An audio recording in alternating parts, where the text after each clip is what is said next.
Hello everyone, this is Preeti. Start करते हैं आज की क्लास।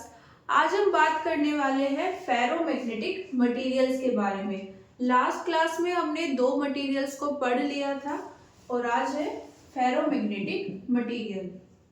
अब इनके बारे में पढ़ने से पहले थोड़ा सा यहाँ पर इनकी ओरिएंटेशन को जान लेते हैं। ओके, अभी तक हमें क्या लग रहा था कि हमारे पास कोई भी मटेरियल होगा। ओके, ये कुछ डॉट्स हैं जो किसको रिप्रेजेंट कर रही हैं? एटम को। ओके, हर एटम के पास अपना एक डायपोल मोमेंट होगा। सपोज इसका डायपोल मोमेंट इस डायरेक्शन में है, इस एटम के लिए ये हो गया, यहाँ पर ये जितने भी यहाँ पर पॉइंट्स हैं, मान लीजिए ये सब क्या रिप्रेजेंट कर रहे हैं? एटम्स को रिप्रेजेंट कर रहे हैं। ओके, और ये इन एटम्स का डायपोल मोमेंट।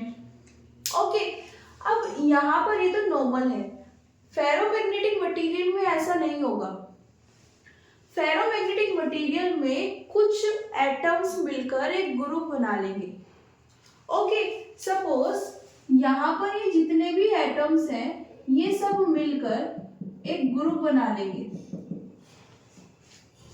ओके, और ग्रुप बनाने से क्या होगा? ग्रुप कुछ इस तरह से बनाएंगे कि जितने भी एटम हैं उन सब का डायपोल मोमेंट सेम डायरेक्शन में होगा। ओके, सपोज ये सब एटम्स है इस रीजन में, तो सबकी डायरेक्शन किसी भी साइड हो सकती है लेकिन होगी सेम डायरेक्शन, है ना। अप बना सकते हो, डाउनवर्ड बना सकते हो, लेकिन सबकी सेम होगी। अब इसका रिजल्ट क्या होगा? हम इस रीजन को इस डायरेक्शन से रिप्रेजेंट कर सकते हैं। मतलब इस रीजन में जितने भी एटम्स हैं उन सब का डायपोल मोमेंट इस डायरेक्शन में है।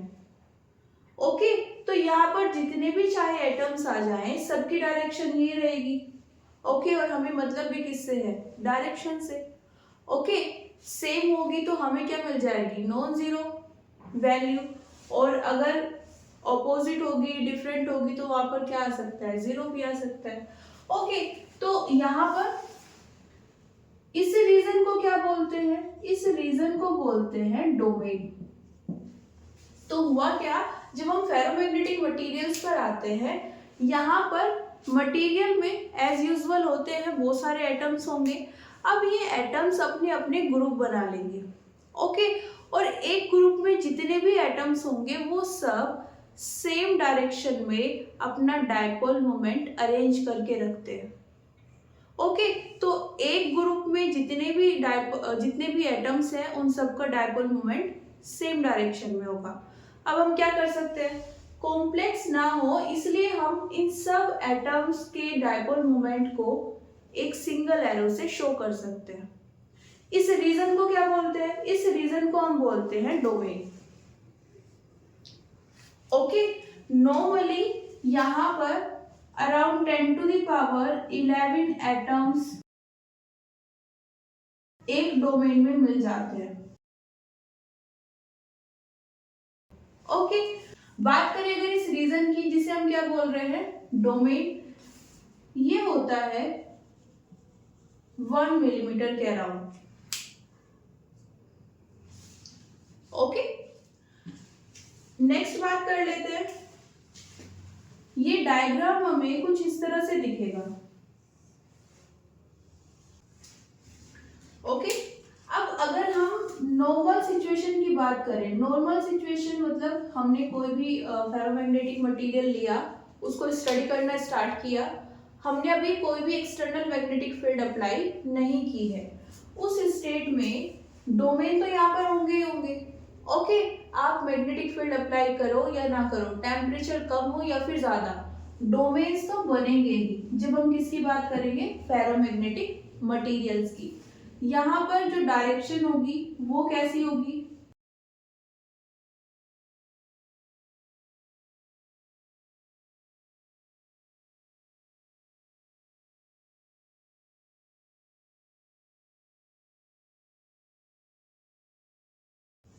ये सब अभी रैंडमली सिचुएटेड होंगे और नेट डायपोल मोमेंट 0 होगा।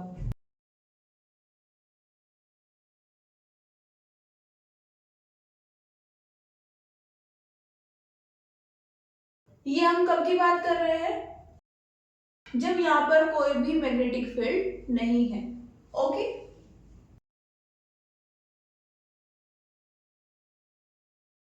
तो ये हो जाता है हमारे पास ओरिएंटेशन। ओके, और ये हम कब बात कर रहे हैं? जब हमारे पास कोई भी एक्सटर्नल मैग्नेटिक फील्ड प्रेजेंट नहीं है। अगर हम एक्सटर्नल मैग्नेटिक फील्ड को अप्लाई कर दें, ओके, फेरोमैग्नेटिक मटेरियल को कहाँ प्लेस कर दें? एक्सटर्नल मैग्नेटिक फील्ड में, तो क्या होगा? ये जो हमारे पास डोमेन है, इनका जो रिजल्टेंट, ये जो है हमारे पास रिजल्टेंट है, ये रिजल्टेंट डायपोल मोमेंट की डायरेक्शन है। ओके, तो ये सब सेम डायरेक्शन में आ जाएंगे। ओके, पहले जो रैंडमली ये ओरिएंटेड थे सभी डायपोल मोमेंट्स, अब क्या होगा? एक्सटर्नल मैग्नेटिक फील्ड के आने से ये सब सेम डायरेक्शन में आ जाएंगे। और वो डायरेक्शन कौन सी होगी? वही जो किसकी है? एक्सटर्नल मैग्नेटिक फील्ड की। ओके, तो एज अ रिजल्ट हमारे पास क्या आने वाला है? एक ऐसा मटेरियल आ जाएगा जो स्ट्रोंगली मैग्नेटाइज हो चुका है। ओके, और मैग्नेट जिसको क्या कर सकती है? अट्रैक्ट कर सकती है। ओके, नेक्स्ट यहां पर अगर हम बात करें फील्ड लाइंस की, फील्ड लाइंस हमने डायमैग्नेटिक मटेरियल में भी देखी थी, पैरामैग्नेटिक में भी देखी थी, फेरोमैग्नेटिक में भी देख सकते हैं। ओके, यहाँ पर भी maximum magnetic field lines material से पास हो सकती है। अगर आप इसको कंपैरिजन करते हो पैरामैग्नेटिक से, तो यहाँ पर जो मैग्नेटिक फील्ड लाइंस होगी वो उससे ज्यादा होंगी। ओके, अगर ऑर्डर की बात करें तो सबसे कम डायमैग्नेटिक मटेरियल से पास होंगी, उससे ज्यादा पैरामैग्नेटिक मटेरियल से पास होंगी, और उससे ज्यादा फेरोमैग्नेटिक मटेरियल से पास होगी। ओके, इसीलिए बोला जाता है कि ये मटेरियल हाईली कॉन्सेंट्रेटेड होते हैं। ओके, हाईली कॉन्सेंट्रेटेड किसके बारे में बात हो रही है? फील्ड लाइंस के। अगर पर यूनिट वॉल्यूम में देखोगे आप मटेरियल के, तो आपको एक large number of magnetic field lines मिल जाएंगी। ओके, नेक्स्ट, जैसे हमने डायमैग्नेटिक में देखा था, पैरामैग्नेटिक में देखा था, अगर हमारे पास नॉन यूनिफॉर्म मैग्नेटिक फील्ड है तब क्या होगा? अभी तक तो हम यहाँ पर जो अप्लाई कर रहे थे वो कैसी थी? यूनिफॉर्म। ओके, और यहां से हमें क्या पता चला है कि मैग्नेट जो ये मेटल है, जो ये मटेरियल है, इसको अट्रैक्ट कर रही है। ओके, अगर हम नॉन यूनिफॉर्म मैग्नेटिक फील्ड को अप्लाई करें तो क्या होगा? अगेन जो मटेरियल है वो हायर मैग्नेटिक फील्ड की साइड मूव करेगा। अभी भी तो वैसे ही कर रहा है ना। सपोज ये हमारे पास सोर्स है मैग्नेटिक फील्ड का, ये हमारे पास मटेरियल, इन सब का रिजल्टेंट डायपोल मोमेंट ये है। ओके, और ये किसकी डायरेक्शन है? जिस डायरेक्शन में हमारे पास मैग्नेटिक फील्ड है। ओके, और यहां पर अगर इसकी मूवमेंट की बात करें तो ये मैग्नेट, या आपने मैग्नेटिक फील्ड का जो भी सोर्स लिया है, वो मैग्नेटिक फील्ड इस मटेरियल को अपनी साइड अट्रैक्ट करेगी। ओके, तो यहाँ पर अट्रैक्शन होगा। अब अगर आप इसको एक ऐसी मैग्नेटिक फील्ड में रख देते हो जो नॉन यूनिफॉर्म है ना, किसी रीजन में कम है, किसी में ज्यादा, तो ये क्या होगा? इसे तो मैग्नेटिक फील्ड की साइड जाना है, जहां पर स्ट्रॉन्ग होगी उसकी साइड मूव करना स्टार्ट कर देगा। ओके, इतना नोट कर लीजिए, आगे फिर लिखते हैं नेक्स्ट पॉइंट से।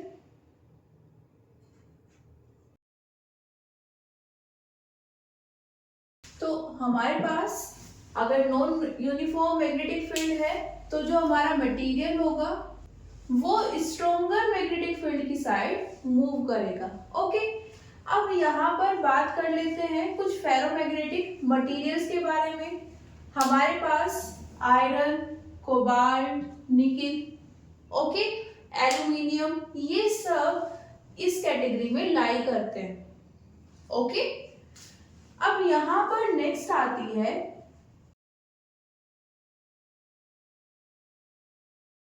Magnetic susceptibility. Magnetic susceptibility greater than 1 होती है।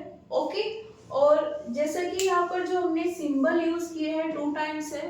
ओके, तो ये क्या बताते हैं कि 1 के आसपास नहीं होगी, 1 से भी काफी ज्यादा होगी। ओके, और हम यहाँ पर देख भी सकते हैं कि जो फेरोमैग्नेटिक हमारा मटेरियल था उसमें डोमेन्स बन रहे थे और वो सभी डोमेन सेम डायरेक्शन में आ जाते हैं। किसके आने से? एक्सटर्नल मैग्नेटिक फील्ड के आने से।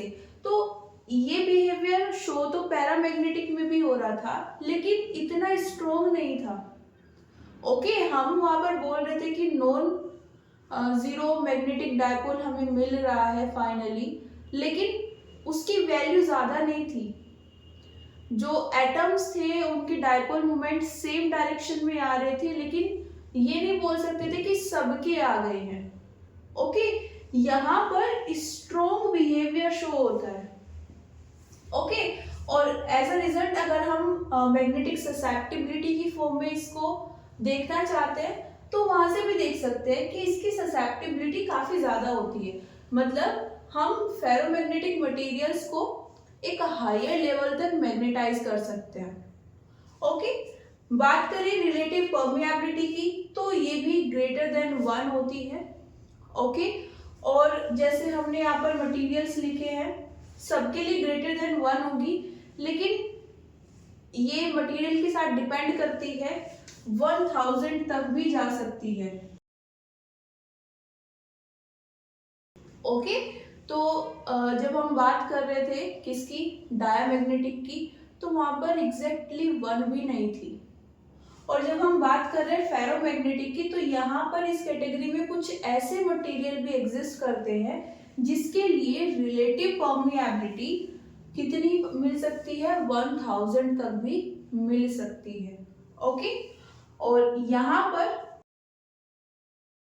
जो मटेरियल की परमिएबिलिटी होगी वो वैक्यूम से काफी ज्यादा होती है। जो मटेरियल की परमिएबिलिटी होगी वो वैक्यूम से काफी ज्यादा होती है। ओके, हम देखते भी हैं वैक्यूम की कितनी होती है? 4 pi into 10 to the power -7। Okay, 4th chapter में जब भी न्यूमेरिकल किए हैं या फिर फॉर्मूला लिखा है म्यू नॉट तो हमने यूज किया ही है।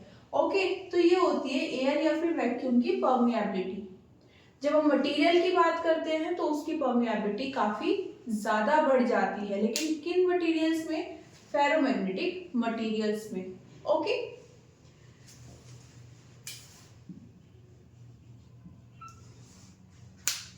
तो ये नोट कर लीजिए। अब यहाँ पर फेरोमैग्नेटिक की फर्दर 2 कैटेगरीज आ जाती हैं। ओके, एक होते हैं हार्ड फेरोमैग्नेटिक मटेरियल्स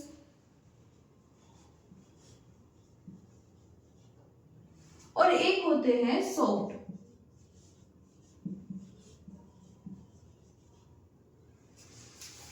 ओके, अब ये कैसे आते हैं? देखो, हमने अभी तक बात की कि अगर हम फेरोमैग्नेटिक मटेरियल को एक्सटर्नल मैग्नेटिक फील्ड में रख दें तो वहां पर जितने भी डोमेन होंगे उन सब की जो डायरेक्शन होगी, डायपोल मोमेंट की जो डायरेक्शन होगी वो सेम हो जाएगी, है ना। वहां पर हमें मैग्नेटाइजेशन मिलेगा और बहुत ज्यादा मिलेगा। स्ट्रॉन्ग मैग्नेटाइजेशन हम वहां पर देख सकते हैं। अब अगर हम उस मैग्नेटिक फील्ड को अगेन रिमूव कर दें, हमारे पास हमने जो एक्सटर्नल मैग्नेटिक फील्ड को अप्लाई किया था सेम प्रोसेस करनी है। पहले कितनी थी एक्सटर्नल मैग्नेटिक फील्ड? 0। उसके बाद हमने क्या किया? एक्सटर्नल मैग्नेटिक फील्ड को अप्लाई किया, वहां पर क्या आ गया है, मैग्नेटाइजेशन, है ना। जो भी एक्सटर्नल मैग्नेटिक फील्ड है, अगर इसका सोर्स मैग्नेट है तो वहां पर एक मैग्नेट होगी, और मैग्नेटाइजेशन के कारण वहां पर जो मटेरियल है वो स्ट्रांगली अट्रैक्ट हो रहा होगा किसकी साइड, मैग्नेट की साइड। ओके, अब हम क्या कर रहे हैं, इसको मैग्नेटाइज करने के बाद मैग्नेटिक फील्ड को फिर से जीरो कर दिया। अब क्या होगा, अब तो वहां पर कोई भी एक्सटर्नल मैग्नेटिक फील्ड नहीं है, तो क्वेश्चन इरेज होता है, क्या अभी भी डोमेन्स की जो डायपोल मोमेंट की डायरेक्शन है वो सेम रहेगी, या फिर पहले वाली सिचुएशन आ जाएगी कि सब रेंडमली हो जाएंगे सिचुएटेड। ओके, तो दोनों केस आते हैं। अगर हमारे पास मैग्नेटिक फील्ड रिमूव करने के बाद भी मैग्नेटाइजेशन नॉन जीरो है,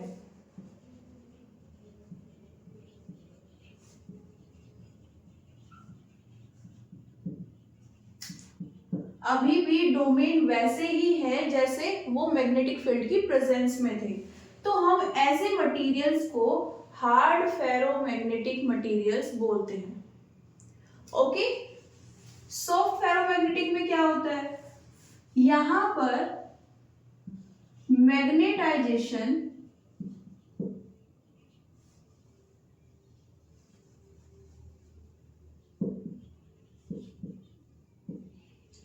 धीरे धीरे जीरो हो जाएगा।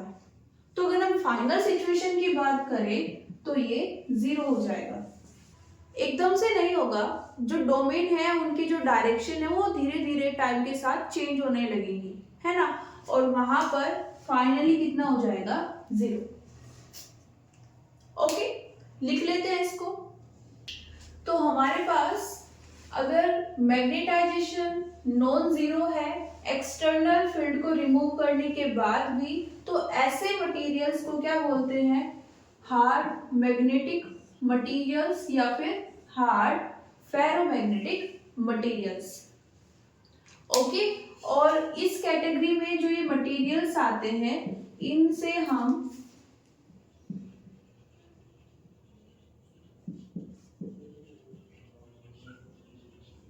परमानेंट मैग्नेट्स फॉर्म कर सकते हैं। एक तो हो जाती है कि हमें नेचुरली मैग्नेट्स मिल रही है ना। एक होता है कि हम कुछ ऐसे मटेरियल्स हैं जिनको कुछ स्पेसिफिक सिचुएशन में रखने के बाद हमने उनको मैग्नेट बना दिया। ओके, और अगर हम उस सिचुएशन से उनको निकाल दें स्टिल वो मैग्नेट की तरह बिहेव कर रही है। ओके, ऐसे मैग्नेट को हम क्या बोल देते हैं, परमानेंट। कि एक बार उनको ट्रीटमेंट दे दिया, एक पर्टिकुलर कैटेगरी तक ले आए, वो परमानेंट, वो मैग्नेट बन गई। अब अगर हम उस सिचुएशन से, उस क्राइटेरिया से उसको निकाल दें स्टिल वो कैसे वर्क करेगी, परमानेंट मैग्नेट की तरह। ओके, जैसे हमने यहाँ पर किया कि एक्सटर्नल मैग्नेटिक फील्ड को रिमूव कर दिया, स्टिल वो वहां पर क्या कर रही है, मैग्नेट की तरह बिहेव कर रही है, तो हम इनको क्या बोल देंगे, परमानेंट मैग्नेट। ओके, और इनको हम यूज कहां पर करते हैं, एक वेल नोन एग्जाम्पल है क्या, कंपास निडल।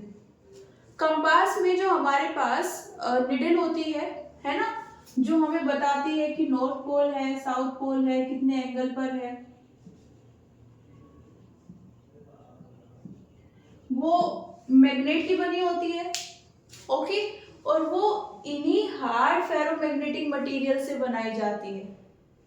ओके, वहां पर हम जो मैग्नेट यूज कर रहे हैं वो परमानेंट है, वो नेचुरल नहीं है। ओके, हमें नेचुरली कोई मैग्नेट मिल गई, हमने उसको यूज किया, वो तो अदर केस हो गया। जनरली हम वहां पर जो यूज करते हैं वो कैसी होती है, परमानेंट मैग्नेट। एग्जाम्पल देख लेते हैं, एल्निको। ये देखो कॉम्बिनेशन होता है एल्यूमिनियम, निकिल और कोबाल्ट का। ओके, और इसी को हम बोलते हैं एलॉय ऑफ आयरन। एलॉय मतलब यहाँ पर 2 से 3 या 3 से ज्यादा जो मेटल्स हैं उनका कॉम्बिनेशन है। ओके, डिफरेंट डिफरेंट रेशो में उनको कंबाइन किया गया है। अब यहाँ पर आयरन एक स्पेशल कंपोनेंट की तरह आता है, इसलिए हम इसको क्या बोल देते हैं, एलॉय ऑफ आयरन। बट इसमें इन सब का मिक्सचर होता है, आयरन भी होगा, एल्यूमिनियम भी, निकल भी और कोबाल्ट भी। सेकेंड क्या होता है, नेचुरली अकरिंग लेडस्टोन, इसको तो हम बोलते भी मैग्नेट ही है। ओके, तो ये भी इसी कैटेगरी में लाई करता है। सेकेंड क्या आ जाता है हमारे पास, सॉफ्ट फेरोमैग्नेटिक मटेरियल्स, उनकी भी बात कर लेते हैं, इसको नोट कर लीजिए। अगर हमारे पास मैग्नेटाइजेशन कितना हो गया है, 0, कब, जब हमने एक्सटर्नल मैग्नेटिक फील्ड को रिमूव किया।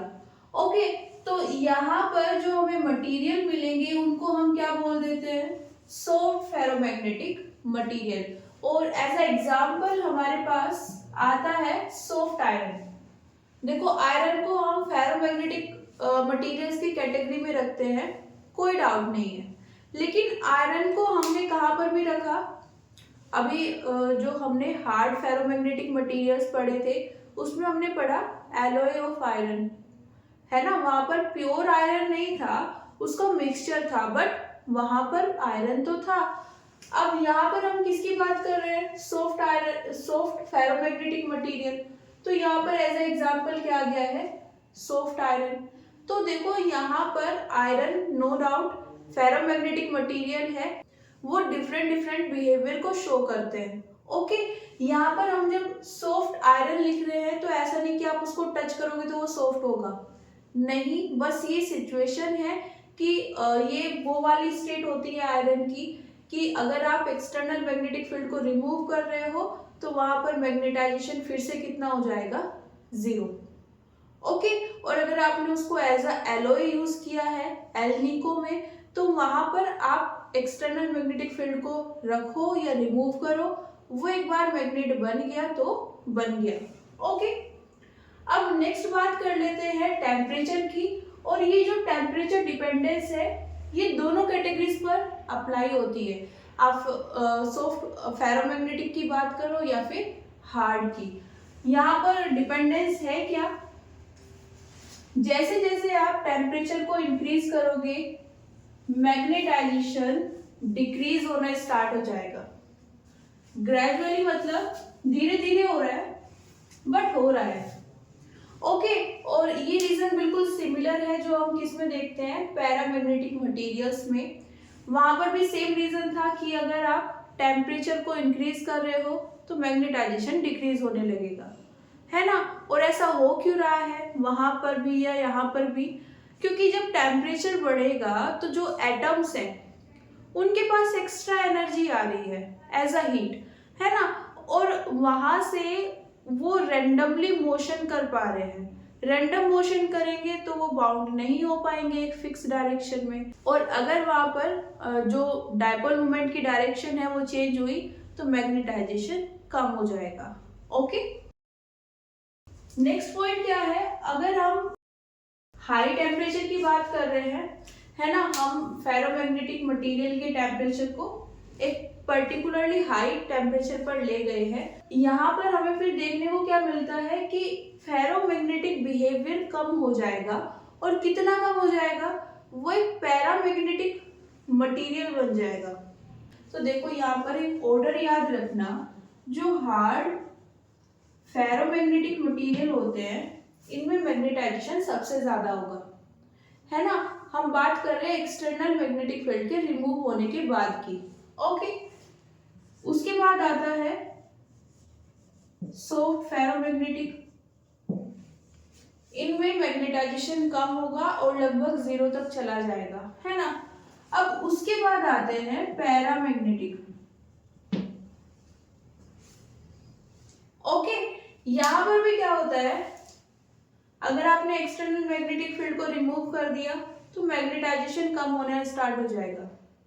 ओके, और कहां तक चला जाएगा, 0 तक। ओके, बट फिर भी ये वाले इससे स्ट्रोंग होते हैं, है ना, पैरामैग्नेटिक से स्ट्रोंग होते हैं कौन, सॉफ्ट फेरोमैग्नेटिक। लेकिन अगर आपने फेरोमैग्नेटिक मटेरियल्स को हाई टेम्परेचर पर रख दिया तो आप उन मटेरियल्स को इन दोनों कैटेगरी से निकालकर कहां पर डाल रहे हो, पैरामैग्नेटिक मटेरियल्स में। ओके। और यहाँ पर जब हम बात करते हैं एज अ ग्राफ हम देख सकते हैं, इसको नोट कर लीजिए, उसके बाद बना लेते हैं एक बार ग्राफ।